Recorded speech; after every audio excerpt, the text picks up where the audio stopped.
اور آج کا جو یہ جو PC بلایا گیا ہے آگامی 2 مئی کو بعد نماز مغرب تائیسا امیر شریعت احمد فیصل ولی رحمانی صاحب ڈھاکہ کی ایتہاسک سرزمین پہ تشریف لا رہے ہیں آزاد مدرسہ اسلامیہ آزاد چوک ڈھاکہ میں تحفظ اوقاف کانفرنس کے تحت، جس میں ہم تمام لوگوں سے گزارش کرتے ہیں کہ وہ اس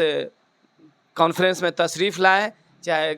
ہندو بھائی ہوں یا مسلمان ہوں یا کسی بھی ذات سے تعلق رکھتے ہوں۔ امیر شریعت احمد فیصل ولی رحمانی صاحب وہ ٹیکنوکریٹ ہیں، اور اس قانون جو 2025 میں وقف ایکٹ کے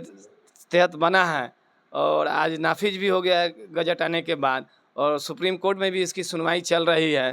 تو اس کے تعلق سے وہ ایک ایک پہلو پہ بل میں کیا تھا، 2013 کے قانون میں کیا تھا، 1995 کے قانون میں کیا تھا وقف کے تعلق سے، اور یہ جو 2025 میں ایکٹ بنا ہے، اس سارا کا کمپریزن اور کمپریٹیو جو ڈسکشن جو ہے بہت ہیلدی ڈسکشن ان کے ذریعے جو ہے کیا جائے گا، وہ کمپیوٹر لیپ ٹاپ کے ذریعے اور پروجیکٹر کے ذریعے جو ہے پوری طرح سے ڈیمونسٹریٹ کر کے جو ہے 44 امینڈمنٹ جو ہے اس قانون میں ہے، تو 44 کے 44 جو خاص اثر رکھتے ہیں، وہ اسپین، سمرقند